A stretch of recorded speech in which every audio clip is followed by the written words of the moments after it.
Welcome, ladies and gentlemen, to the Film Club Podcast, where every month we deep dive into a different aspect of cinema, director, genre, actors, or franchises. It doesn't matter, because it's always fun at the Film Club. I'm Dean. I'm Boo. And this month we're going through the illustrious career of one Johnny Depp. And this week we're talking about Pirates of the Caribbean, The Curse of the Black Pearl. That's right. 2003, this is the movie that pretty much launched Johnny Depp into A-list, leading man, Hollywood status. This is the turning point for his career. It's also the start to one of the biggest movie franchises of the 2000s. I think it's number fourth franchise of all time. That, I think so. If we don't count things like the Marvel Cinematic Universe as one franchise. Yeah. Yeah, because that, okay. This is where we're going to start. We were so fucking spoiled in the 2000s.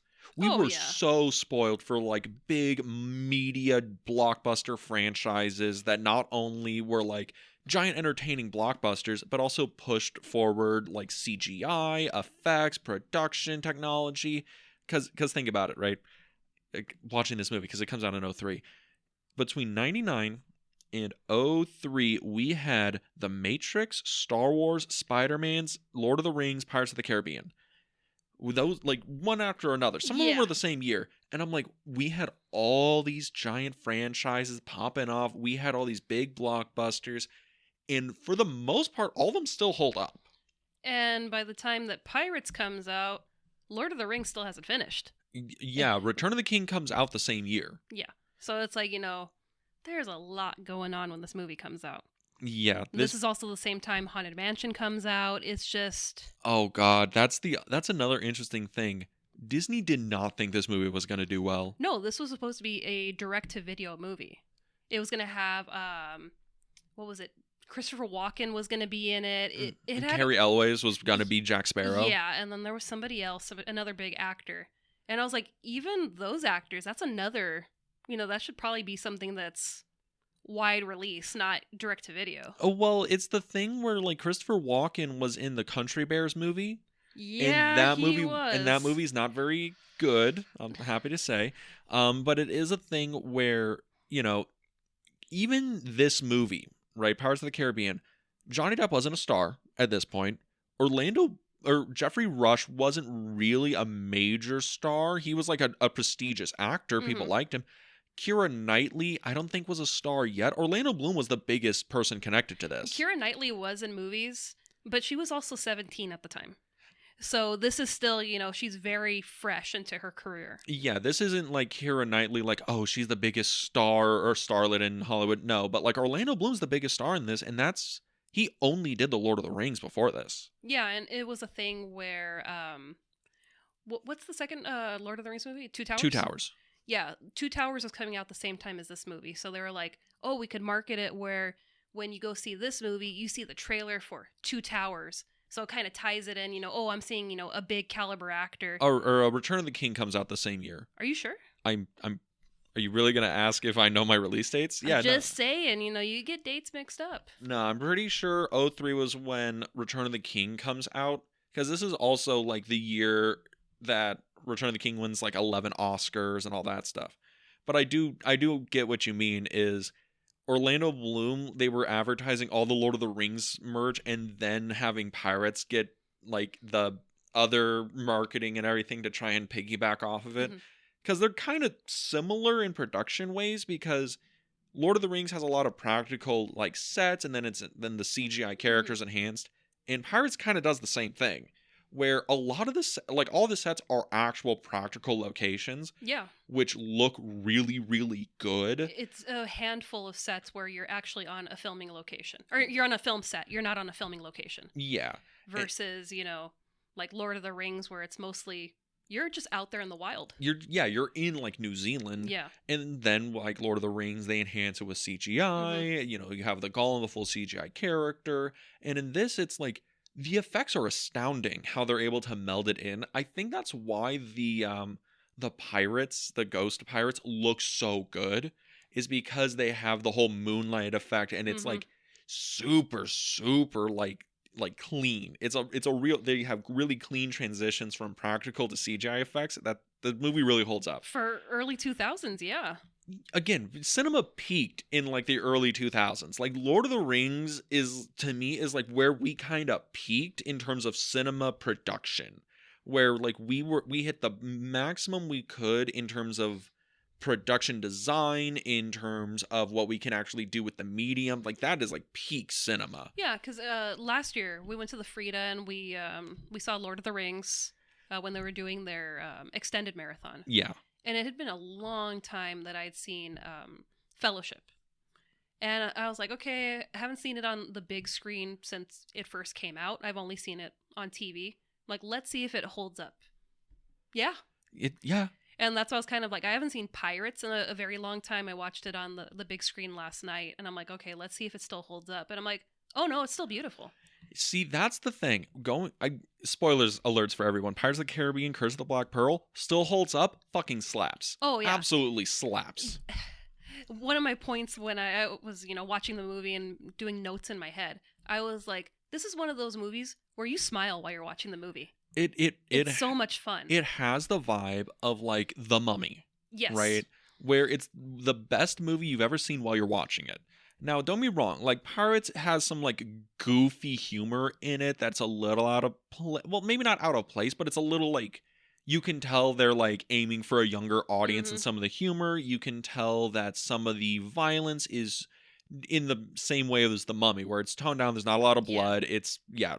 And the only thing about Pirates that I think is weird is the same thing about like The Mummy. Some of the plot elements are just kind of awkward, but it's because you're bought the ticket, you're taking the ride. And our immediate cast is hot. Our immediate cast is hot. I don't know about Jeffrey Rush. Is Jeffrey Rush hot? Is Jeffrey Rush like more like a distinguished kind of hot? He's distinguished, yes. He's gentleman hot. Gentlemanly hot? Yes. Is he hot in this movie though? Barbossa not doing it for you? But his character is phenomenal. I do love Barbossa. Barbossa is like a really fun adventure villain. It's like when you think of a pirate captain, a really seasoned captain, that would be Barbossa. Yeah. See, that's the thing about Pirates of the Caribbean that I think works so well in terms of how it's aged is the movie's real tight. It's like tight as a drum in terms of the story it's telling, where they know exactly what they're doing. They're just trying to do action, adventure, classic swashbuckling heroes, and they're reviving the pirate genre. The pirate genre was one of the bigger like action genres of Hollywood. Oh yeah, there were tons and tons of pirate films. And, like Captain Blood, Errol Flynn made money doing pirate movies and adventure movies. And I mean, it just became more expensive. I mean, so yeah, it kind of made sense where it kind of got phased out, just like Westerns were phased out eventually. Pirate movies got phased out way before Westerns got phased out. And also, every time they tried to revive the pirate genre, they all failed. Cutthroat Island failed miserably in the 90s. You want to know what movie in the 90s didn't fail? Which movie? Muppet Treasure Island. Okay, that's the power of Kermit the Frog. That is a bang. Hey, Tim Curry's in it too. Okay, let's be honest here. Kermit the Frog, though, he's the king of Hollywood. He's why that movie succeeded. I love me some Kermit till the day I die. Exactly. But let's tell everybody the basic plot of Pirates of the Caribbean, and then we're gonna get really into it because the movie's like the world it comes out in. That's a big reason why I think this movie was so successful. It's kind of why we talked about the Lord of the Rings effect, the Star Wars effect, the Matrix effect. I remember the first time I saw Fellowship of the Ring. I remember the first time I saw Pirates of the Caribbean. That is so fresh in my memory because it was just, I've never seen anything like this. That's why that was so interesting, that 2000s era, because it's kind of like Jurassic Park. Jurassic Park comes out in what, 92? 92. And it's like, oh my God, they made dinosaurs real. Oh my God. And that's like the computer generated effects, the VFX, all that stuff. We were pushing what movies could do and what we can show on screen. And later in the 90s, like Wing Commander or like the other CGI movies that didn't really utilize the VFX in a way where they could hold the test of time. Either they were made too fast, made too cheap, they didn't meld them with like practical effects so that your cognitive dissonance could like relate to it. Yeah. But this is like where we finally figured it out like real perfectly, and yeah, we'll get into it. But here's the very, very basic story of Pirates of the Caribbean: The Curse of the Black Pearl, directed by Gore Verbinski. A young blacksmith partners with a swashbuckling pirate to save the governor's daughter from the cursed pirates of the Black Pearl before they use her blood to lift their immortal curse and conquer the seas. But when they find that her blood is not what they truly need, they switch their sights on the blacksmith, and then all hell breaks loose as they try and escape with their lives, their treasure, and each other. Or, well, the governor's daughter escapes with him, and there's a whole thing. Yeah, you gotta, break down the love triangle here. It's not even like a love triangle. It's like a love square. A love square. Okay, actually, it is a love triangle with a Commodore. Like, I don't think Jack is really into and the Commodore. Elizabeth. That's problematic. I don't think the Commodore is interesting. The plot for this movie gets a little lost in the sauce, but it is interesting. It doesn't get too lost. It's just, we're kind of finding out, like, what the story really is. Yeah. It's a love story, but it is an adventure story. It's like a ghost story too. It's interesting. It's a very interesting movie that melds a lot of genres together, which I think is why this movie was so successful. Do you believe in ghost stories? Okay, because you're in one. Exactly. One of the best scenes in the movie. One of the best scenes in the movie. That and the water scene. Oh yeah, there's legit parts of this movie where I'm like, oh, this is like a straight horror movie. They are taking stuff from like Not a Living Dead or whatever. They're taking like real good cues from like Jason and the Argonauts. Classic monster stuff. But The Curse of the Black Pearl is just a fascinating time capsule for me. Because when was the first time you saw it? Did you see this like on release in the theater? Oh, yeah. You went to go see Return of the King, double featured, went to see Pirates? No. I went to go see Pirates. I think my dad took me and my friends to go see it. And it was a thing where, I was excited because that's one of my favorite rides at Disneyland. It's everyone's favorite ride. I love that ride. Well, I mean, my favorite ride's Haunted Mansion, but... it's a tie. It's a tie. Mm-hmm. But, it was the first time that they were doing a live-action Disney ride movie.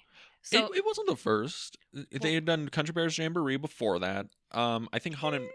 It's a ride. They had done... I guess Haunted Mansion came out after this or before this? I'm sure Haunted Mansion came out... Let's see. Well, there is a Haunted Mansion that came out after this one, but I'm wondering about the Eddie Murphy one, the American classic. That one also came out in 2003, but I think Pirates came out first. Pirates preceded it? Yeah. Okay, because they had tried to do... Because I know when they were pitching this movie to the executives, they were real hesitant because the Country Bear movies bombed, because there's a few ride adaptation movies they tried to do that didn't work very well. And that's why this movie was almost direct-to-video. It almost had like a third of the budget, and like it was Gore Verbinski that and some of the writers that really pushed to have this at the scale it was. Yeah, because I mean, if you're gonna do a pirate movie, let's do a pirate movie. Let's get out there on the ocean. Let's have treasure. Let's have fighting. Let's go hard in the sauce and get some fun. Exactly, and that's why I think this movie works so well because it feels real. It does. It doesn't feel like, that's a green screen in the background. We're on a CGI set. Like there's no water anywhere. The camera's not feeling the world around us. Even if we were doing a movie where, okay, it's based off the ride and we're keeping with the track of, I have just gotten into one of those boats at Disneyland and I'm following that track. Oh, we're going, down the waterfall. No, this is its own entity. It's like we get Easter eggs from the ride, and it's like, oh, okay, I know exactly where that's happening or where this happens. But it's like, no, you're out there in St. Lucia, and it's like, wow, it's beautiful. It really is beautiful. So with that, I guess back to the start of this line of talking. So when you first saw it, that's what like kind of pushed you over when you got in, because it's a ride movie from Disneyland. Mm-hmm. Everyone loves Disneyland. At one point, loved Disneyland. Okay, it was okay. Your family's going to be so mad. They're going to be real mad. But when you got in, ride movie, Pirates of the Caribbean, probably one of the most famous rides at Disneyland. was it the thing that sold you that it was so different than the source material, quote unquote? Was it the thing where it's like, this is just a good movie? Yeah, because I mean, I don't even remember if I'd seen the trailer. I think I would have had to.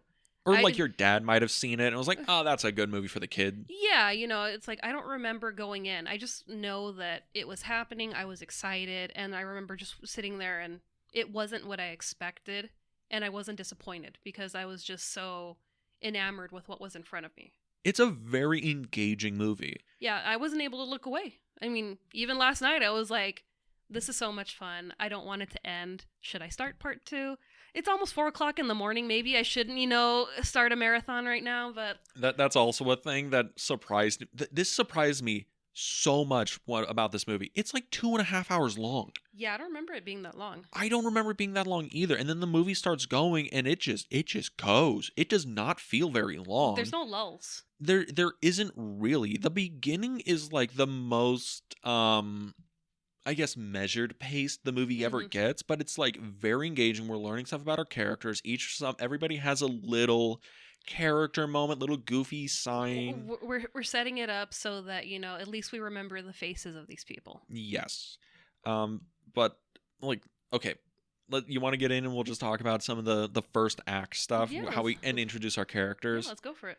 Because when you watched it, were you just engrossed when it begins on black? Starts singing yo ho ho, pirate's life for me. Yeah.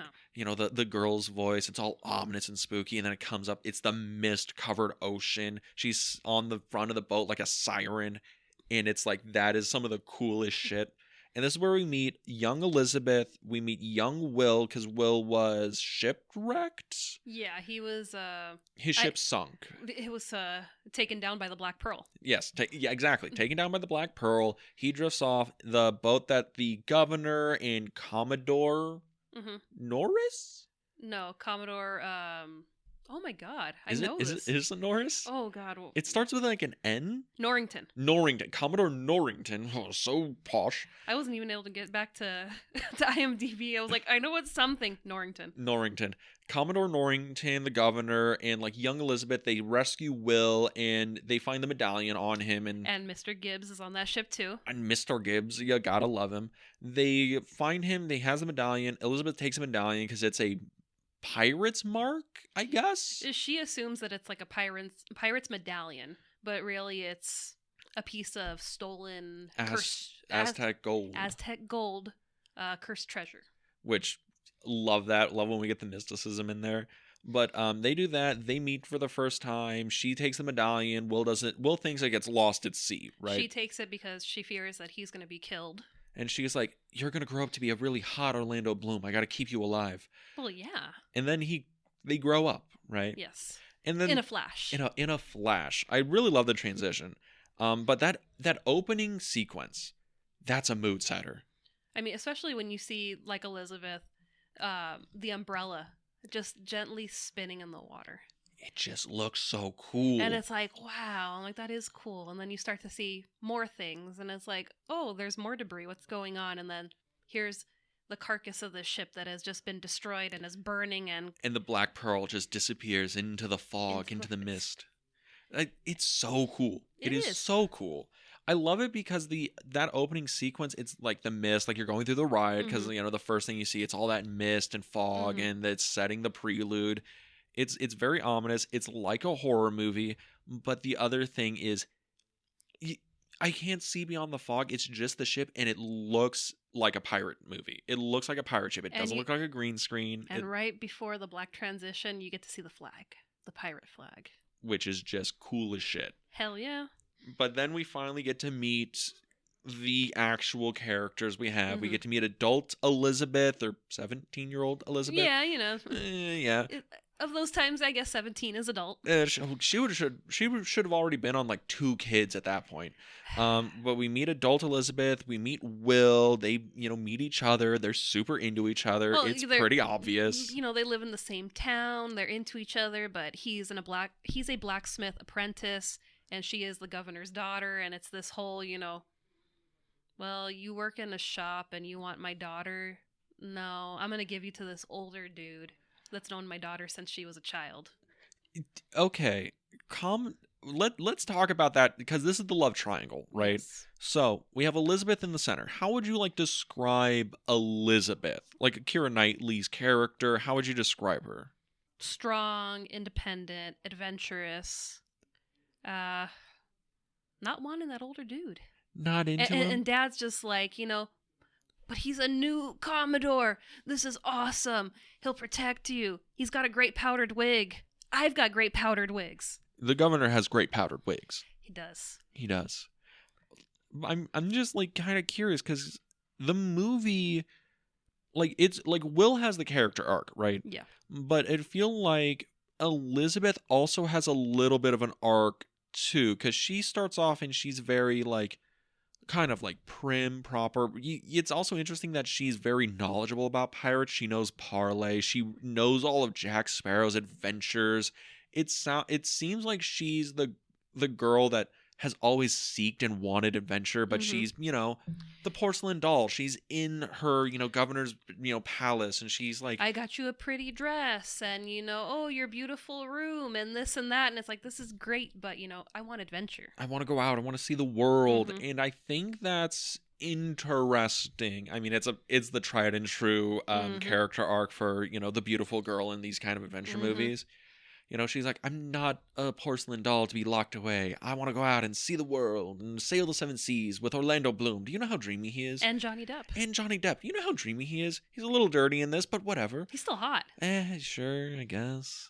But yeah, but that's like Elizabeth. And then we have, do you want to do Norrington or do you want to do Turner? Where do you want to go next? Let's go Norrington because we get real deep into Turner. Yeah. So we have Commodore Norrington, and he is the character that I think I liked the most on this rewatch, or my opinions on him changed the most from this rewatch. Because as a kid, I'm like, oh, well, he's the bad guy, or he's like kind of a dick. F that guy. F that guy. And on this one, it's like, oh no, he like really does care about Elizabeth. He's this guy that has a very strict code that he lives by, the military code, the law and order or whatever, and he's kind of like more complicated than I think somebody like Jack Sparrow is or Will Turner is or Elizabeth is. He's a little more complicated, a little more nuanced, just because he's willing to give up Elizabeth at the end of the movie because he loves her enough to know that he's not the one for her. And that's not what she wants. And it's like, do you really want to have somebody where their heart's really not there?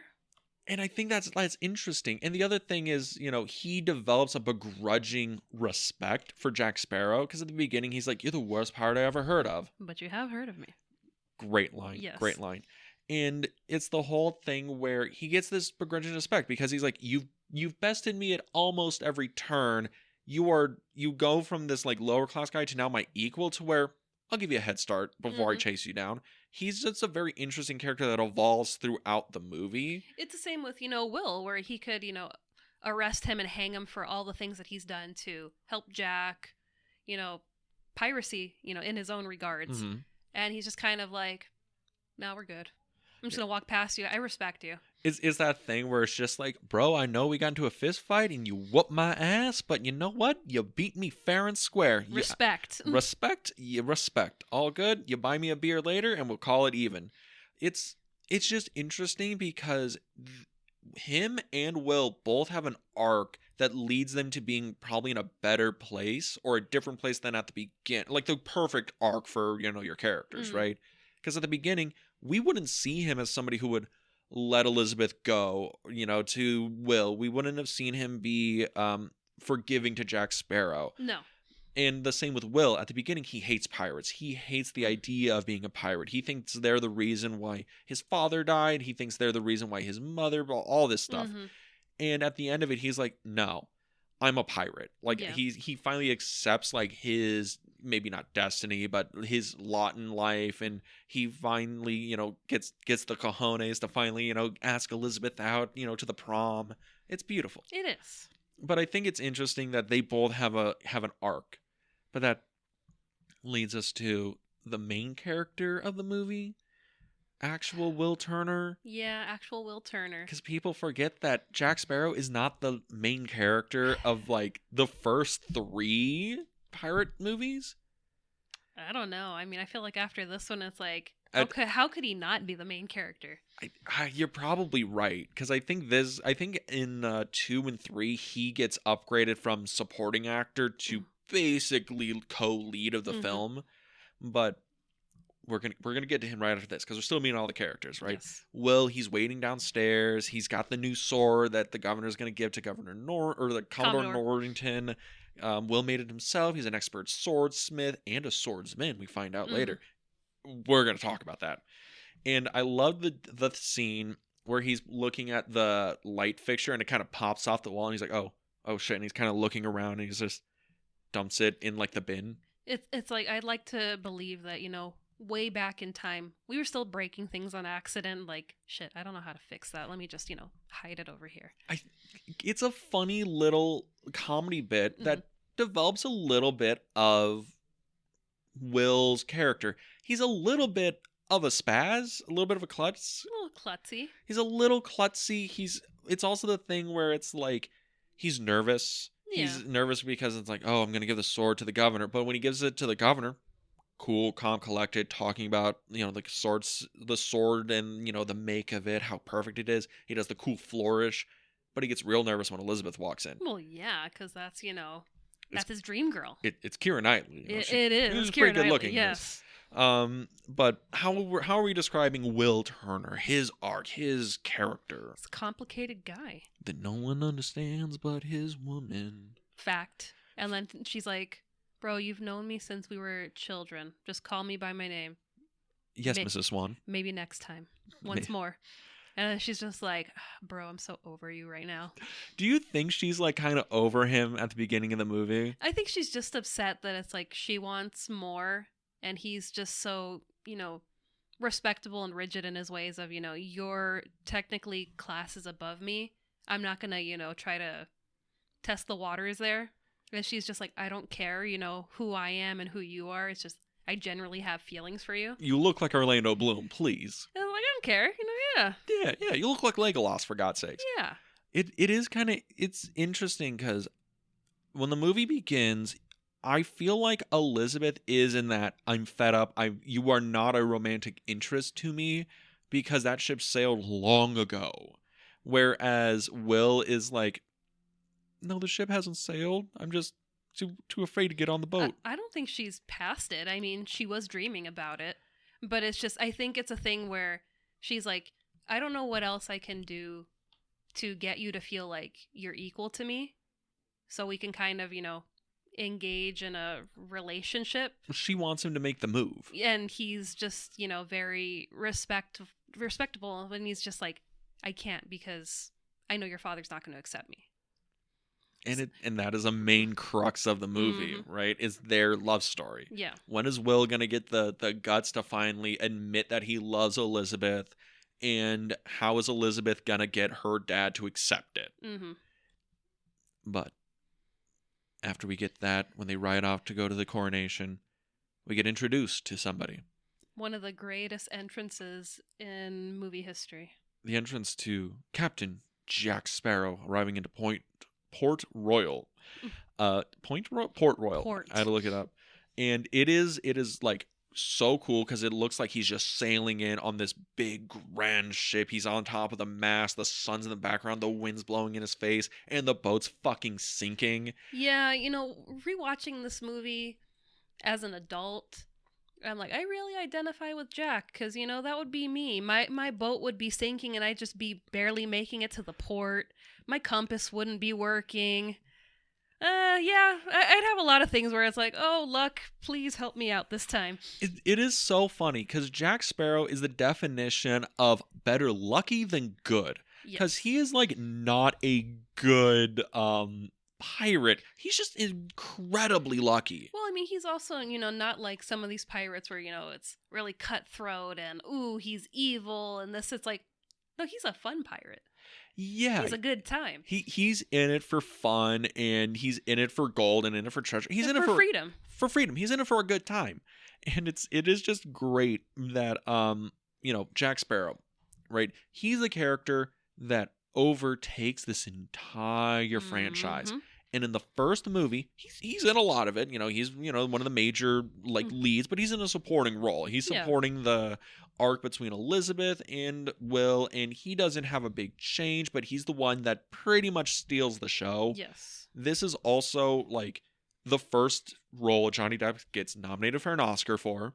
This is the role that pretty much pushes him into leading man status. This is the role that basically, after he sticks the landing on this, then goes on to be in 2 more wildly successful sequels to this. He can do anything he wants. He's a franchise actor. He is a franchise actor. He's basically I can do anything I want. I'm Jack Sparrow now. How are we gonna look at Jack Sparrow's and Johnny Depp's performance? Is this his great role? Is this the role that you cannot get anyone else to play? Is this the one where, for the rest of eternity, when you say Johnny Depp, name me his great roles, name me his 5 best movies, is Pirates of the Caribbean, Jack Sparrow, is that the role at the top of the list? It's one of them. I mean, I don't know if it's because I'm biased and I love Johnny Depp and I could list so many movies where I'm like, oh, he was phenomenal in this role, that role, that role. It's also the Tim Burton effect where he's in so many Tim Burton movies. The good Tim Burton movies, it's probably one of Johnny Depp's best roles or movies. Yeah, but it's a thing where he has been able to make this character his own and take it off the screen and bring it into reality. Because I think up until, recently, he would still don the costume and he'd go visit children at children's hospitals. Yeah. As Captain Jack, and he'd talk to them and take pictures with them and spend time with them. So it's, he's really created this person. And I think that, someday when we're counting, all the great roles that he has, absolutely Captain Jack is up there. It's the thing where he steals so much. He has so much screen presence in this. And, we did Fear and Loathing last week. And I know Fear and Loathing we were kind of lukewarm on as a movie, but we both agreed he was great in that. Oh, yeah. Johnny Depp never puts up a bad performance. And that's why Transcendence wasn't that good. Haven't seen it, so it doesn't matter to me. I see. But it's a thing where, the movie was kind of meh for me. Mm-hmm. But his acting chops, his character, spot on. Yeah. And in this movie, we really get to see him play. It's not, he's drunk in this movie. As I say, Fear and Loathing, it's drunk and high. This one, it's just rum. Just a little bit of rum. Just a little bit of rum. A little bit of rum. But I mean, he's still coherent and it's funny and there's a lot of action. There's lots of stuff going on with his character. Yeah, and it's the thing where Jack Sparrow is I described him in the synopsis, swashbuckling pirate. Good times. He's having a wild time. I love when him and Norrington first meet after Jack Sparrow saved Elizabeth from the water. Yeah. And, he's going through his effects and he's like, compass that doesn't work, gun with 1 bullet in it. No reloading powder, no extra bullets. I love, it makes me laugh every time when he opens the sword and he goes, I nearly expected it to be made of wood. And it's just like... You are by far the worst pirate I've ever heard of. And it's just like, it's like, yeah, I can see it because he's a little goofy, when he comes on and it's just like, he's kind of having a rough day, but look at him jumping off the boat, saving Elizabeth. I also love the fact that other characters acknowledge Jack is weird. The 2 soldiers? Well, the 2 soldiers are just like, why is he doing that? Why is he talking like that? But Will, when they're on the ship and they're chasing Elizabeth down and all that other stuff, he goes up to Mr. Gibbs? Mr. Gibbs. I'm going to fuck it up every time. Mr. Gibbs. He's like, hey, Gibbs, I'm wondering, why is Jack so, weird? And he does the impersonation where it's the weird hand moves. And that was ad-libbed by Orlando Bloom. It works. Yeah, because you know who he's talking about. That's how strong Johnny Depp has made this character, where it's like, you could do the actions of him, you can walk like him, and that's supposed to be Jack. But I love in the fact in the movie where Jack Sparrow is an atypical pirate, not only in his characters and actions, but other characters acknowledge he's atypical. Yeah. Where Norrington is like, you are the sorriest excuse for a pirate. You are a pirate, you got the marks or whatever, but it's like, You don't have any like real weaponry. You don't seem to be that clever. You seem to be getting by on the fact that you're a little ruthless, a little bit, and you're incredibly lucky. And even like when we get the fact that later on we'll ask like, why is he like that? Why is he like, and Gibbs gives him the whole thing. He's like, he went crazy on the island and all this other stuff. And then the reveal is he's like, I was on the island for like 3 days getting fucking hammered. And they're like, so why are you like that though? Like, why are you like that? But it's like, just, I'm my own person, damn it. Exactly. But it's like fascinating to me that the movie, even in concept, is Jack is different than the other pirates. I mean, once we meet Barbossa and the other pirates we see. Their crew, they're a different breed of pirate. We get that sequence of the ride where the pirates are pillaging. They're lighting things on fire. They're, shooting. They're chasing women. They're stealing. It's like, oh, okay, here are the pirates that we're used to. And then we have Captain Jack Sparrow that he's just here for a good time. He's a party pirate, right? He's getting slapped around by the women that, he never wrote to. I don't know if I deserve that one. Slaps again. I might have deserved that one. Slapped again. I definitely deserved that one. It's good bits. But we get the introduction to Jack Sparrow.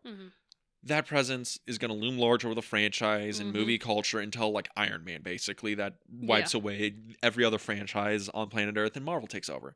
But when we meet him, that leads us to finally all of our characters kind of coming together when Jack saves Elizabeth from drowning because she's wearing the French corset and she fucking collapses. And also, that poofier than poofy dress on a very hot day. And she just faints and falls into the water. Which, lovely.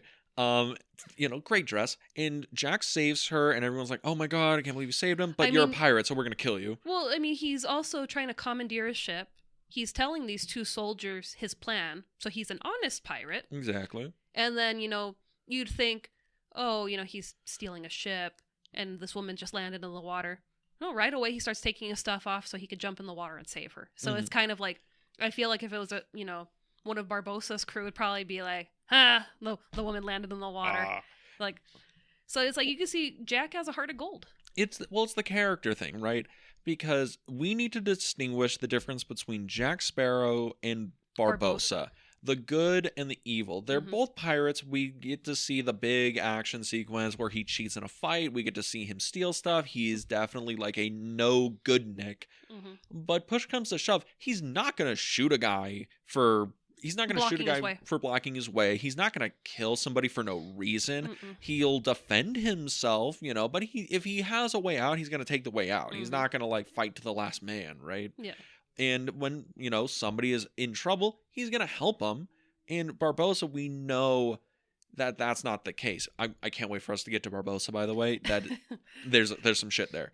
But we finally get the moment where they all coalesce. So Elizabeth drowns, Jack saves her. She's like, oh my God, I can't believe you saved me. Thank you so much. But because he's a pirate, Norrington's going to have him hung or put to trial. But this is how we have Jack tie into, Barbossa and everything that's going on.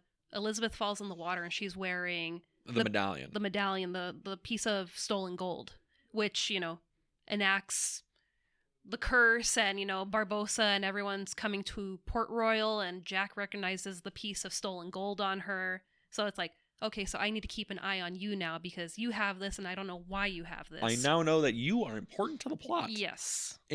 But Jack manages to make a harrowing escape. He manages to like use Elizabeth as like basically a human shield until he can get far enough away to do like the zip line. We see this really fun like action chase sequence that it's a lot of practical. Like there's a lot of real stuntmen doing like the zip line stuff, jumping over things. Like it looks really good. We also have, pieces of history, like, when Norrington confirms that Jack's a pirate, he's got the brand and the tattoo. The branded P on his arm. And, that is factual to the East India Trading Company because they did do that to pirates, but they would brand them on their forehead.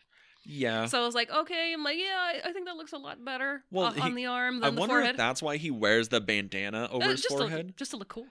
Yeah, just to look cool. But I wonder, that'd be an interesting thing, is that's why he wears the bandana, and But that's why then they branded him. It would have to be all of Barbossa's crew that would all have to have the same markings too. Yeah, so that's probably why. There's also the Sparrow tattoo, which that's actually a thing that I think the Navy still like does. It's one of those things where it's like, oh, if you pass the equator on your voyages or whatever, you get the Sparrow on the horizon. And that was a prop tattoo in the first movie, and after that he got it actually tattooed onto his arm for his son. Oh, good for him. His son that was born, I think, the same year that the movie came out. His name's Jack. Oh, that's adorable. So, you know, that's part of him. So I'm like, okay, that's cool to see. I'm so glad he didn't play Barbossa. That would suck. Barbossa Depp. That'd be an awful kid's name. It'd be interesting. They would call him Barbie in school. It'd be worse. It'd be awful. Barbie changed the world. Thank you very much. Yeah, it took 20 years, all right? It would have been hell growing up. She finally did it, damn it would have been hell growing up like that. But we finally get the big chasing. It's super cool. We end up in the blacksmith shop, and that's when we get the big sword fight between Will and Jack. And it's like, you know, Will's like, you're a pirate. I won't let you go. You're going to be captured. And Jack's like, you know. bad versus evil, and I'm using some big, you know, quotation marks. Because, you know, Jack isn't evil. Or good versus evil, you know, that thing. And we get the cool sword fight. I love this sword fight. This is like great fucking swashbuckling action. Yeah, it goes through the whole shop. They're like getting flung up in the air. And Will's, you know, taking a sword, a branding sword out of the fire. So, you know, of course we're going to have sparks flying. You want to have a sword fight and have the sparks and just feel like, damn, this is a good fight. It's cool as shit. It is. It's one of those things where it like makes me so happy that they this was in the era that it was, because it's like, oh, those are real stuntmen, or those are the real actors actually training, doing the moves. And they were trained to do the sword fighting. So it's not like, you know, oh, we're seeing a lot of people's backs because, you know, obviously that's the stunt person that's in, you know, fighting. It's like, no, you're watching them, and it's like, oh, cool, this is an actual fight. Yeah, and then when you go to like the stuntmen or whatever, it's when there's like wild shit, like, oh, we're gonna drop, you know, an anvil on the cart, and you're gonna go flying into the air. You're gonna fling up like 15 feet in the air, and you're gonna get up onto the rafters, and then you're gonna fight on the rafters. And I love this fight because it utilizes so much space. Is the fact that you can tell these are real people in a real set. You can tell they're not utilizing like CGI dummies, you know, to like move people around. So like, oh, well, that'd be too dangerous to do. It's like, nah, but it'd be so fucking cool though, right? Screw safety. Do it for the value. But we have the whole fight, and we get to learn a lot about Jack and a lot about Will. One, Will is obsessive. He's like, I make all these swords and I train for 3 hours a day. And Jack's like, you gotta get yourself a girlfriend, mate. Or maybe you do have a girl you're looking at, and that's why you train for 3 hours a day. You're not looking anymore. And it's like, oh, okay, Jack. Like, it's interesting because Jack can read Will. He can read people like a book, honestly. He's like, Will is just so, you know, so rigid and buttoned up. He's like, yep, that man's in love, and that woman won't give him the time of day. It's also only for him to know she's giving him all the time of day, and he just doesn't see it. He does not. And also a thing, we see that Will has a sense of honor that Jack is able to exploit, that he then Jack teaches him, like, you have to give up the honor code if you actually want to like survive, which, you know, is interesting because, you know, Jack throws like the sand in Will's eyes and he pulls the thing. He's like, you cheated. And Jack's like, pirate. I'm a pirate. Like, that's what I do. All right. We're in a fight to the death. I'm going to survive. And I love the line where he's like, this bullet ain't for you, mate. Don't make me use it. And Will's like, I'm not going anywhere. He's like, fucking please, man. And I love how Jack is like, even for my own survival, there's a reason there's the bullet in this pistol, and it ain't for you. And I don't want to kill you. And I don't want to kill you. It's good character stuff. And then they finally capture Jack, and it's the whole like Jack's going into the dungeon where we get to see the thing from the ride, the reference. Yeah, you know, the dog holding the keys and the prisoners with the bone trying to, you know, get the dog to come over, and it's just like, Kino. I love this. It's pure cinema. And that's when we have the Black Pearl showing up to Port Royal. And things are about to go down. Yes, we do. The Black Pearl shows up and it just raids all of Port Royal, and we get to see the pirate raids. We get to see people getting cut up. We get to see fires. We get to see explosions. You know, Will's like, "Oh, I grab my blacksmith hammer and I grab my sword and I go out and I will defend, you know, to the last man." And his axe, his throwing axe. His throwing axe was cool as shit. And I love how that's an interesting thing the movie does, because the first person Will kills, right, is also shows up at the end of the fight. Mm-hmm. And it's like, wait a minute, Will killed you. Why are you still here? And then it gets revealed later that they're cursed to be immortal. And I'm like, oh, that's a subtle thing that just cues you in. There's something weird going on here. And as that's going on, Elizabeth, you know, they're like, we know the gold's here. And they capture Elizabeth because they're like, we need the gold coin and your blood because we think you are the Bootstrap Bill's daughter. The son of Bootstrap Bill, and we need his blood, right? And they take her because Parlay, she has to meet the captain. That, and she also doesn't want to give up, you know, that she's the governor's daughter because she thinks, you know, that's why they're coming to get her. So she's like, I'm a maid. My last name is Turner. And oh, that's perfect. You're exactly who we're looking for. You're going to, you know, save us from this curse. I love how the movie needs that to happen for the plot to work. And I love how later on in the movie, Will's like, why'd you say your name was Turner? And she's like, I don't know.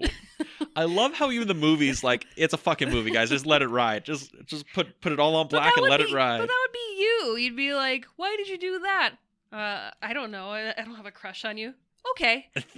I'd be like, the plot told me to. Leave me alone. Uh-huh. But, you know, and then we finally get to meet Barbossa. Yes. Fucking Jeffrey Rush just hamming it right the fuck up. And I fucking love Barbossa because he is one of the fun adventure villains, I swear. He's got a great laugh. He's got a great laugh. He looks fucking deranged. But I love when he, you know, captures Elizabeth and they're going out to sea, you know, because they're got to go back to the island to do the gold ritual. And he's like, you know, we're cursed. We can't have, you know, food turns to ash in our mouths. Wine never satisfies. Women never, you know, the flesh of a woman gives us no pleasure anymore. All this stuff. And the thing he wants more than anything, it's just a bushel of apples. He just wants to have the taste of an apple again. He just wants to feel something again. And that's an interesting thing. They're cursed to be immortal, right? And when the moonlight hits them, they turn into the skeleton crew. A literal skeleton crew. They turn into monsters and zombies or whatever. And it's like, oh, well, you're immortal. You can't die. You can pillage and take whatever, but they can't take pleasure in anything anymore. And I think that's fascinating for a villain. He's like, I don't want to be immortal. I don't want to live forever. I don't want this curse. I miss food. I miss food. I miss women. I miss wine. I miss life. I miss feeling anything. He even says, he's like, you know, I miss the feeling of wind on my face. He goes, I don't even feel the mist of the ocean anymore. Could you imagine that? Like, you're a pirate, you're out to sea. Your lady is the sea, and you can't even feel that anymore. And I love how he is like so earnest about it. It's not a thing where he's like, I want to get the gold back so that, you know, maybe we can do this or that or conquer the seven seas. But he just like, I want to just feel again. And it's like a really good villain motivation, because I'm like, yeah, that is a reason why you would pillage the world looking for gold coins, just so you can just feel something again. And also, he just like fucking rules in this movie. Oh, absolutely. He is so game for all the weird, goofy shit they're asking Barbossa to do. He's also got a thing for hats. Great hats. Big hats. Great, big hats. And then, you know, the plot gets on, and Will springs Jack because Jack knows about the Black Pearl, assumes that Jack knows where to get to the Black Pearl, springs him. They steal a boat, and they're now off to find Elizabeth, off to, you know, kill Barbossa, take the Black Pearl, all that stuff. But that's like the rest of the movie, how it plays out is adventure and, you know, this and that. The scheming.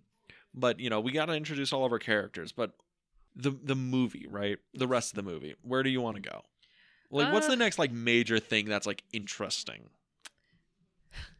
It's definitely Jack getting his crew together. Yes. Well, Jack getting Gibbs to get his crew together. Yes, that is the movie because turns a little comedic in that yeah, moment. because Jack and Will are able to steal the Interceptor. That is the fastest ship in the British military fleet. We built that, by the way.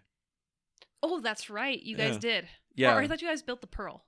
We built so the company that I work for, we built the metal frame for the Interceptor, like the entire frame, and then we build parts for the Pearl. Because I know the Interceptor was already like an actual ship, and they just, modified the color and everything to make it look the way that it did. But I was going to tie it back to the show Once Upon a Time. That ship is also in the show, and it's the Jolly Roger for Captain Hook. Oh, really? Yeah, so I think you guys built the Black Pearl.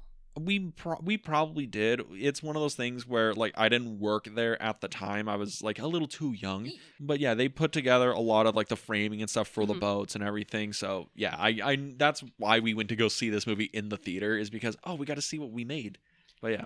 That, and this was also, I know we're jumping off of, just the plot by plot, because the movie just turns into action, adventure, fun, scallywags, and all that stuff. But this was also the first movie to have its premiere in Disneyland. Really? Yeah. So, I mean, this would start the trend where they'd start to do, some of the live action ride movies or whatever was going on in the park. But this was the first one where, no, we're doing a premiere at Disneyland. See, that's an interesting thing, right? Because I would have assumed that Disneyland, they would have done like premieres there before, but I'm like the animated movies, but I guess Disneyland didn't come around until 55, and most of the major ones were done before Disneyland, I suppose. So that really got me into, premieres and being excited and kind of like, okay, how was this made and how was this done? Did you see it at Disneyland at the premiere? No, I didn't get to go to that premiere. Well, I don't know. I got to see it at... I don't know what your dad did, all right? No, I got to see it at our local theater that we've gone to see many movies at. But yeah, that would have been amazing to go see that in person at Disneyland. It's one of those things because the movie, I mean, well, let's just talk about that. This movie was real big. Yeah. Like real big. And this was a movie people thought was gonna bomb. Yeah, people thought it was gonna flop. Yeah, they were like, it's a kid's pirate movie, what is it gonna do? And it's like, no, it, became the fourth biggest franchise in the world because it's just, there's a story to it. Well, it's not even like the audience thought it was gonna be trash. It was the fact that the executives were like, this isn't gonna work. We're putting too much money into it. We can't make our money back. It was the fact that even like the writers and even the director and the writers were like, we made this to be just a straight, good old-fashioned pirate film. We don't really know if it's gonna be successful, but you're giving us a lot of money to get it made. We're shooting this on location in a location that's kind of hard to access because there's a major airport, but where we're shooting, there is no airport. You have to take everything off onto these little boats or onto these little planes. We're also filming in the ocean, where even Steven Spielberg, who made Jaws, said never film on the ocean. It's like, famously, if you film on the water, you're just adding on double your production time. Yeah. And this movie cost a shit ton of money, especially at the time. This movie cost $140 million. Yeah.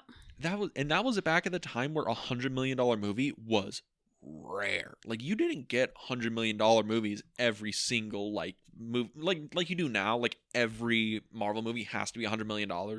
This is like $140 million. That was a huge movie. Huge movie.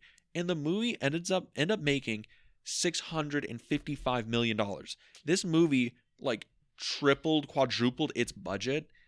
Alley-ooped it. And it's like, it is so surprising that this hit so hard, especially when it did, because there was a lot of competition. Oh, yeah. What is it? This movie makes $650 million at the box office. It's only the fourth highest grossing movie of that year.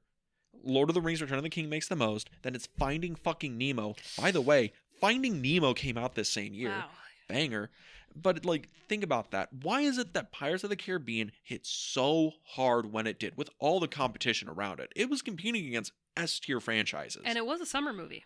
It's competing... Summer blockbuster. Competing in the summer blockbuster spot where it is the most competitive summer blockbuster spot. Right? Like, what do you think connected audience with this movie so hard? I think it had the magic like The Mummy did. it just works. It just works. You know, it's a period piece where it feels like you are staying within that period. You don't feel like, you know, oh, this is modern day. You know, they're really trying to make it feel like, you know, this is something way back, and it isn't. It's like I can see through the cracks. It's like, no, you're fully in these pirates' world. It's an invested world. It's a world that really does feel like they didn't cut any corners. I could sit in a theater for 2 hours and 25 minutes and feel like I have been on an adventure. I think it's the same thing with like The Mummy, and I know we're comparing it, right? But it's a thing where this is almost cut from the same cloth, because The Mummy movie is a pulpy action adventure movie that takes cues from Indiana Jones and all that other stuff. This is kind of cut from the same cloth. It's a pulpy pirate movie that's taking cues from the old pirate adventure movies that we don't see anymore. It's taking cues from the old Disney chic ride and all that stuff. But it's a movie that utilizes a lot of the same plot points, right? We have 3 main characters that we're following. We have the, you know, square-jawed hero, the beautiful damsel, and we have the funny third wheel. And there's a love story, but there's a creepy villain. There's a mystical element to it all. There's a lot of action. The CGI and the adventure stuff and the VFX are really on point. They really do hold up. And they're not cutting any corners. It's a thing. Like The Mummy, that movie had like a giant effects budget that ballooned because they refused to cut corners. Yeah. This has a huge budget because they refused to cut corners. What is it? I think it's Will Eisner, whoever was the CEO or the head of production at Disney. Like Bob Eisner. Bob Eisner was like, we will can this fucking movie, Mr. Verbinski, because you are like $30 million over budget. $30 million over budget for this fucking movie. And he's like, you're not going to cancel my movie. Why the fuck not? Because like, you won't get your money back. He's like, Bob, just sit down and wait. Just sit down and wait. Just sit down and wait. They basically, under threat of this movie getting canned, they just shot through and then just sent a rough of what they had so far. And then they were like, all right, it looks pretty good. Okay, well, keep going. They basically developed the movie against threat of studio shutdown and kept feeding rough cuts and reels to the executives and got them kind of invested into it until they wanted to see the end of the movie. Yeah. Which is like, this movie had so much against it. I'm so surprised at how well not only it turned out for the time, but how well it holds up. Oh, yeah. And I mean, you know, another big thing with the movie we haven't talked about is the music. Yes. Music's phenomenal, scored by Hans Zimmer. This is Hans Zimmer? Yes, I believe so. I know they said it was 2 composers, but I think Hans Zimmer took over. Okay. Well, I'm not saying like, oh my God, like, I don't think it's Hans Zimmer. It's like, really, Hans Zimmer did this? Because Hans Zimmer goes on to do another franchise that comes out a few years after this, all the Batman movies. Yes. The Batman Begins, Dark Knights, all that stuff. But I didn't know he was into the Disney canon. Hey, he's got his hand everywhere. He does. Yeah, it's Hans Zimmer. That's fascinating. Because the main theme of this is like kind of iconic. Oh, yeah. I mean, especially when you see him, you know, Jack first, you know, coming into town when he's on the mast. And, you know, we hear Jack's theme for the first time, and it's like, oh my God, you know, if the visuals weren't enough, the music really makes you feel like, you know, this is a Pirates movie. And the theme goes on with all the other movies. It's like, that's how you know that this is a Pirates of the Caribbean movie. It becomes the mainstay of pirate movies, right? Dun dun dun dun dun dun dun dun dun. Every time that kicks in, you're like, I want to get my cutlass out and start, you know, even pillaging. In the action scenes, it comes in through, you know, a bigger, you know, orchestral, you know, kind of thing where, you know, you feel it with every, you know, blade hitting each other. It's like, yeah, you know, I'm fighting to the death. But with this banger playing in the background, I'm going to win. It's so fun. It is so fun. Everything. I think that's why this movie holds up as well as it did and why it was successful. It's like being just fun. It's like being in a fight with a prize fighter. It's just like hit after hit after hit, and it's just like it just keeps hitting, and it's, you know, gold every time. It is gold, but like I'm saying, I think that's why this movie works so well and holds up now is because it pushed front and foremost fun. The movie is fun. You can describe it in a lot of ways. Is it a cinematic masterpiece that will, you know, change, you know, the filmmaking landscape? Yes, I will. Okay, well, sure, for some. But it's not Citizen Kane. It's not Vertigo, but it's fun. It's a movie that it's like we don't get. It's movies like this that we don't really get a lot now, where we're just being fun. Or we get them now, but it's not the lightning in a bottle like this movie was. Yeah. But it's like you can also explain why that lightning came to be. It's the thing where it's like it's fun without cutting corners. Mm-hmm. Like I know the newest Thor movie, Love and Thunder, that got a lot of shit because the movie was like, oh, it's fun, but like a lot of the effects aren't like finished. Or the Flash movie that we saw, where I'm like, oh, the movie's like fun and there's like some interesting stuff, but it looks like kind of trash. Yeah. And it's kind of sad to hear, Well, I mean, I also watched it on Max. I watched it again, and I was like, they didn't fix the CGI at the end, at the climax, and I was like, yeah, I think if you had, softened that up and kind of, really pulled it together, it just looked too cheese. It's the thing where and I think that's the problem, right? Is in this time they like people who did VFX or whatever, and I think it's a weird thing that a lot of the times we always complain about this, like Marvel movies start looking very sheened and not like as detailed as we want.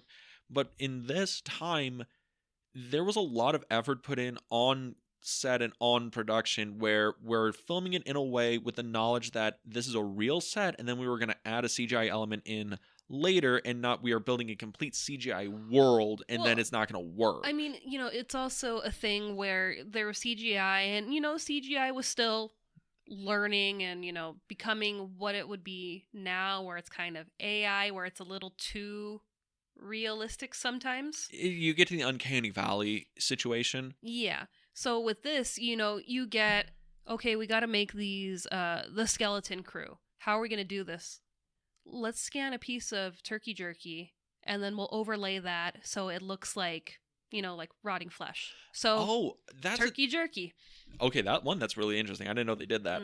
But two, that's also what they did in Lord of the Rings. All the models and like Isengard and this and that, all the buildings and structures and everything, almost everything was scanned in to give a good texture and baseline, and then placed into it with like CGI or whatever.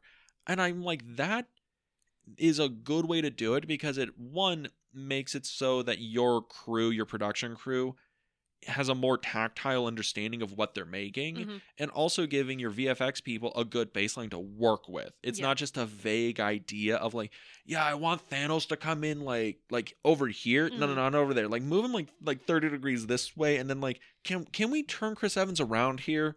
Like, can we do that? I know he wasn't facing that way in the shot, but can we do that for this now? Like shit like that. I mean, I'm just complaining about how Marvel movies don't look as good as they did when I was like 14, but whatever. It was a different time. It was.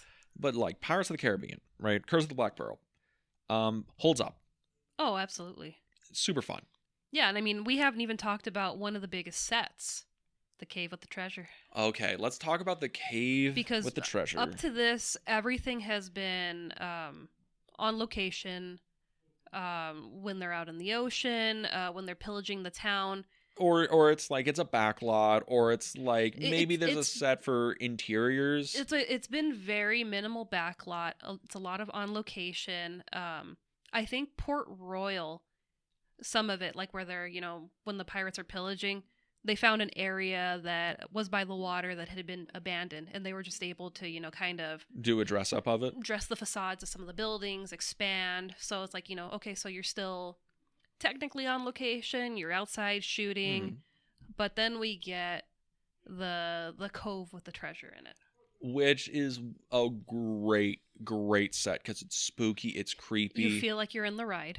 Yes, exactly. I mean, you have Will and Jack in the boats that are just, quietly, paddling through, and there's just gold everywhere, and there's, skeletal remains of people that tried to, come in and steal the gold that didn't make it out, and it's just like, this feels like a pirate's lair. It does. It does, and it feels like so much just world building going on. Is like, oh, this is the island that you can't find unless you've been there before, and it's like, oh, this is why Jack's compass is broken. It doesn't point north; it points to where he wants to go. And it's a thing where when they're in the cove and you see the chest with all the gold pieces, Barbossa's about to, cut up, Elizabeth, or like at the end of the movie, right? The end of the movie has one of the best like like action, like cross-cutting, like in a lot of these movies, because the crew got sent out to the interceptor to attack Norrington and all his crew, and while that's going on, Barbossa has cut a deal with Jack to like sacrifice Will after they take the interceptor to become Commodore Barbossa, and then it turns into this swashbuckling sword fight. Will is fighting the henchman. Jack is fighting Barbossa. Elizabeth comes in, gives Will the assist. They're crossing all over. We find out that Jack stole one of the coins, so he's immortal. So now Barbossa and Jack are now caught in this immortal battle of wills as they're cross and sword fighting. And I love when they're falling through the cave and when they're thrust in, now they're in moonlight, now they're monsters, and then in the same shot they cross back over into the darkness, now they're the normal actors again. And I'm like, that is such a smooth transition. It's so action packed. The music is pumping, it's slapping. When they're on the ship, all the crews are fighting each other. It's like I don't know, it's like two armies just fighting each other on a battleship. It looks super cool. Yeah, so the cave's really cool. The cave is really cool. The cave's really cool. I mean, it sets up great set pieces. Oh yeah, I mean, the water in the cave is 4 feet deep. Oh, okay. So it's like, you're in it once you're in it. And I was watching, I think, the documentary about the making of the movie. It was a thing where once they wrapped and they were done, there was no treasure left. Really? Everyone in the crew went through and they picked what they wanted. None of the coins lasted. Everything was just gone. I'm like, damn, I would have cleaned up so good that day. That is a funny thing, because that happens so often with sets like this where, just little knickknacks. Yeah, well, I'll take some at home. My souvenirs, right? Yeah. It's like how, what is it, the Maltese Falcon, like the original, like disappeared from set after they filmed, and it ended up in like antique shop or bookshop or whatever until like Leonardo DiCaprio managed to get it. Yeah. It's just funny like that. But like the climax of the movie is so fucking good. Oh yeah, I mean the transition of, the skeleton fight back to, this is us in our true form, that's cinema.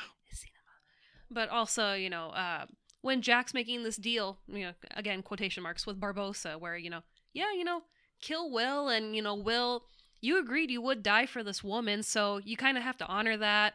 Elizabeth, you did promise you'd marry the Commodore because you want to save Will.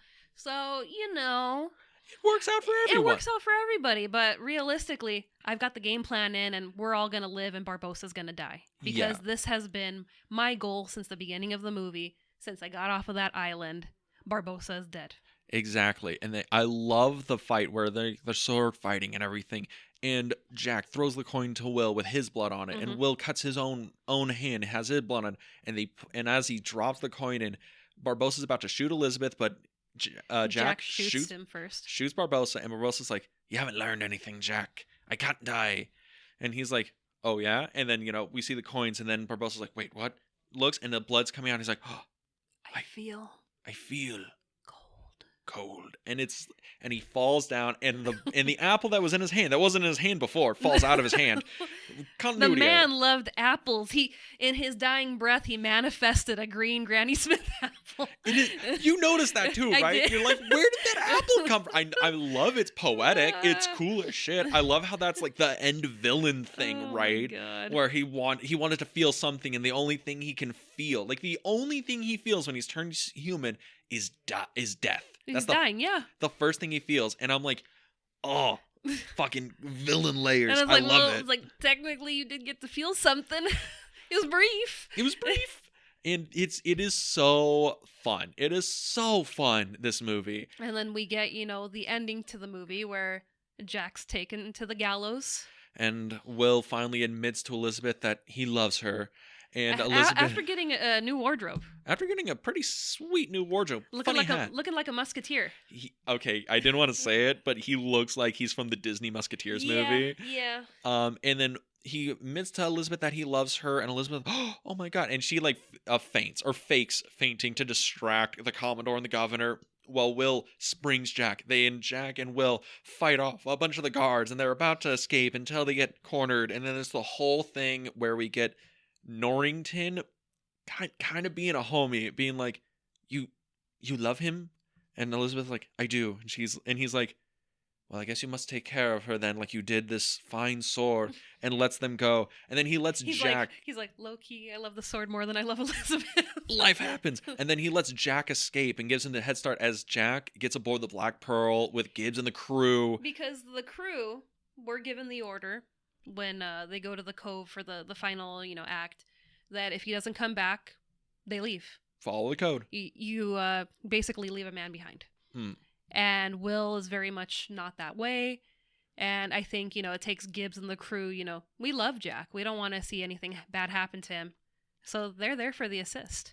They're there for the assist. Jack gets on the boat and, Will and Elizabeth kiss and it's happy ever after for them. And then Jack is like, all right, check the horizon and let's go. And he checks the compass. He sings, yo ho ho. A Pirate's Life for Me. Pirate's Life for Me. Closes it, cuts to black, credits, fucking music kicks in. I'm getting goosebumps. It's so good.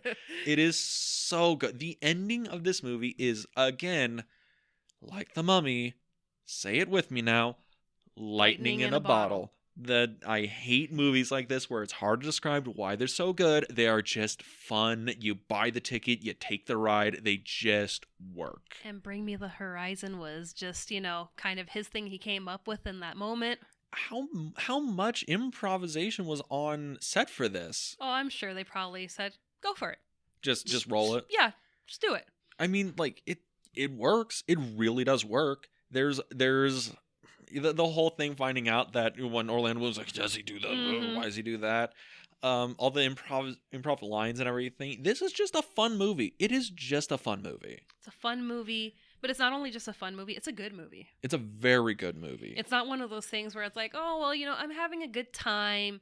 There's some issues with it, but I can kind of overlook it because it's fun. It's not like it's a movie that it's like, oh, it's not of its time, It's like, oh, this is a movie that's like, it really doesn't work anymore. The humor's kind of blah. Doesn't like play really well anymore. No, all the humor it's a little juvenile. The humor's a little goofy. You have the henchmen's that are like Pintel and Rigetti? Yeah, the henchmen that are like, okay, you're like here for the kids. You have some plot bends to make everything work. Yeah. But it's like a thing where if you sit down, right? You turn the lights off and you're like, I'm just gonna vibe. I'm not gonna analyze the movie. I'm not watching Citizen Kane. I'm just gonna like absorb some entertainment for like 2.5 hours. You'll love this movie. Oh yeah. It is the same thing with The Mummy. I don't really need to like have a life-changing cinematic experience. I'm not watching 7 fucking samurai, but I just want to be entertained and have a good time. Speak for yourself. The Mummy was life-changing for me. Pirates was life-changing for me. It's been these movies that are so fun, so fascinating to see how they crafted them, how they were able to do this. Because it's like, a lot of stuff is practical. It's practical effects, CGI effects, but it's like, how did you get it where it just looks right? How did you meld it so well together? How was it that you were able to get the cast just right? How is it a thing where, not only was it just right, it was so good, it launched a franchise, it launched a leading man. I mean, Keira Knightley nearly lost the role to this movie because she got stuck in traffic here. Oh, really? Yeah. Who did she almost lose it to? I'm curious. Because I had a list of people that they had considered. Oh, I think, now I remember, in the DVD, direct-to-DVD that they had originally wanted to do, they wanted Heath Ledger in it. Yeah, Heath Ledger was going to play Will Turner, and then it was going to be either Cary Elwes for Jack Sparrow, or it was going to be Christopher Walken for Barbossa. Yeah, for Barbossa. Yeah, and then who was going to be the Elizabeth role? From what I read, I didn't see a listing for a leading lady, so I don't know how different the story was originally. It might have been a thing where it was going to be Keira Knightley either way, because Keira Knightley at this point wasn't a A-list actress, right? She was young. She had been in things, but it's, not like to this level now where, you could list off so many Keira Knightley movies. It is just kind of fascinating of how close this movie came to being a direct-to-video Disney movie. Yeah. and how it was able to just cross that barrier, get like a real director on it. I think here the interesting thing about this era, right, where we have the Matrix, Spider-Man, Pirates, Lord of the Rings, Star Wars, maybe even Star Wars. Star Wars is like the prequels are more like auteur driven than even the original trilogy is. But that's kind of, a CGI where it's just way too much. Yeah, that's the problem with those the Star Wars movies. Like the effects for those, only some of them hold up very well now. But this is around that same time, so it's like, you have Pirates where, it's really blended together evenly, and then you have Attack of the Clones where it's just like, is anything real apart from the actors? Yeah, that's the thing. Like, well, what I'm getting at is like this era, we had like really auteur-driven movies, right? Because like Spider-Man was made by Sam Raimi, and Sam Raimi's Spider-Man movies are a product of Sam Raimi and his sensibilities. Peter Jackson's Lord of the Rings are a product of, granted J.R.R. Tolkien's work, but also filtered through the lens of Peter Jackson, the guy that made Brain Dead and made Frighteners and is a weird, Kiwi that loves monster movies. And then you have... We love the Kiwis. We love the Kiwis. And you have Star Wars. And say what you will about the prequels, they are George Lucas's babies. Those are filtered through the mindset of one George Lucas, who is an interesting creative person. We'll put it like that. And the Matrix, the Wachowskis, they are like, those are their artistically driven and created movies, and all of them became franchises. Gore Verbinski, I know he made like weird movies later. He made like A Cure for Wellness a couple of years ago, and that movie was weird. But he is like a real, like, I have a vision, I want to make something good, and I think that's something we lack now. That's why these blockbuster era feels different than the blockbuster era we're currently in, because it's a lot more like studio driven than it is like auteurist driven. But yeah, the Pirates of the Caribbean, what can I say? I mean, I love this movie. I think it's one I'm gonna have to pull back into rotation. I think once it came out on DVD, it was one of those movies that I was watching over and over and over again. I was watching it last night and I was like, oh, I still know the dialogue to this movie. This was one of those, like, every summer weekend we're gonna put on Pirates of the Caribbean and we're gonna jam. It's a good movie. It's fun. I mean, the movie was so good. They altered all the pirate rides for Disney parks. Yes, they did. Do they still have Jack Sparrow in the ride still? Yeah, Jack is still part of the ride. Okay. Well, I didn't know if they took him out after the thing. No. Jack is still part of the ride. I know they added Barbossa later, so Barbossa's on the big pirate ship. Yeah, I know Barbossa's there, because I remember when they put it into the rides. Yeah. Yeah, which was wild. And it's like, I'm still kicking myself. I wasn't there that day that Johnny Depp was there in costume in the ride and just kind of like popping up and like saying dialogue. He started riffing to people. Yeah, I was just like, damn it. Like, I wasn't there. I mean, that's not my, ultimate missing Johnny Depp story that I have. Yeah. Because I have a 1 degree separation from Johnny Depp. Because your mom met him. Oh, man. My mom met him at her work. He came in to meet her boss.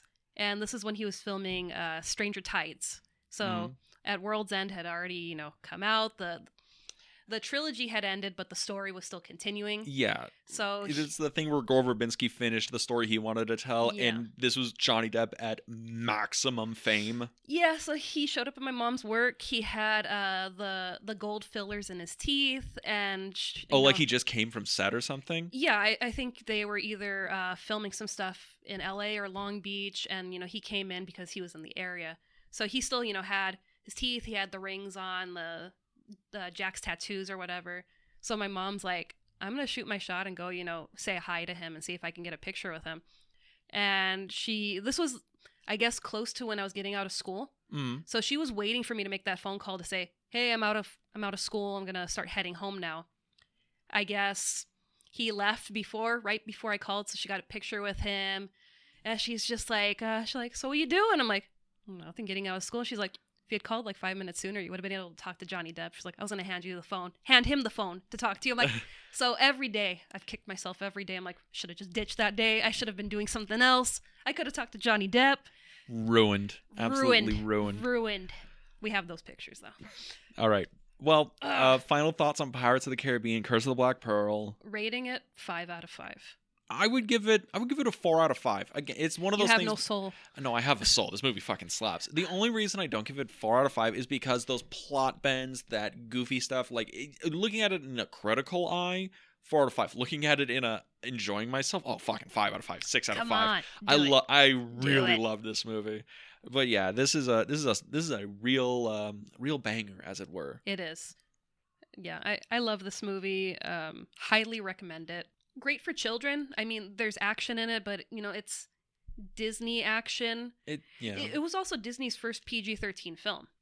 Yeah. Because they would, send out their PG-13 R stuff through Touchstone and Hollywood Pictures. Hollywood Pictures. We did Stay Alive through Hollywood Pictures. That's right. Only Disney slasher film. That's right. So I would love to go back and revisit it. I know you did not like that movie, and we watched the theatrical cut. The theatrical cut for Stay Alive is trash. Absolute trash. It was a rough watch. The director's or unrated cut of it is actually pretty good. I like that one. Yeah, but totally recommend this movie. It's great for children, adults, teens. It's a feel-good movie for everybody. That is how I would describe it. It's a feel-good movie for everyone. Hey, you're describing the climax over there, and you're giving yourself the chills because it's so good. It's so good. It's so good. This is the movie. I put it up there with like The Mummy. I put it up there with like Spider-Man. They're movies that just fucking work. You put them on, they're just good. They're just fun. They slap. You can watch them. You're gonna have a good time. It's one of those things where I can't imagine somebody watching this and not enjoying something about it. That's what I said. I sat there with a smile on my face, and I was like, yeah, that's right. This movie has that kind of power that you're just, it's action and suspense, but it's fun. It's a lot of fun. But that was Pirates of the Caribbean, Curse of the Black Pearl. Johnny Depp has now achieved A-list status. And next week, we're going to go on his victory run now that he is basically anointed a king of Hollywood. Yes. And what are we watching next week? Sweeney Todd, the Demon Barber of Fleet Street. Oh, Lord. Sweeney Todd, Demon Barber of Fleet Street, his return to Tim Burton. It's basically the movie that, because Johnny Depp became big, he could greenlight anything. It somehow ties back to Pirates of the Caribbean. We'll reveal that in that episode. Oh, we will. But I'm also a lot of Harry Potter alum. A lot of Harry Potter alum. Yeah, it's kind of weird, but cool at the same time. Very cool. But yeah, I'm excited to talk about it. I haven't seen it in years. And it's my first time seeing it full. So surprised. Well, it's a thing where, I saw clips of it and it was just like, oh, okay, I'll get around to it. But now it's finally happening. It's finally happening. It is.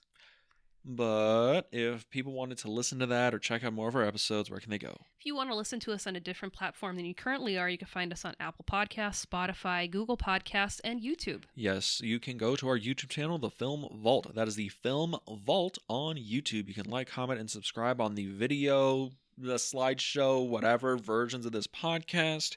It's a lot of fun on there. We are trying our best to sync up releases. We're getting closer and closer every day. But yeah, if you want to know when we're going to release new episodes, what new episodes are in the pipeline, or what adventures we're going on, where can they go? You could go to the Film Club Podcast on Instagram, where we post, like Dean said, upcoming episodes, trivia, random adventures we're going on, just about everything. And with that, a pirate's life for me. Have a good week, everybody.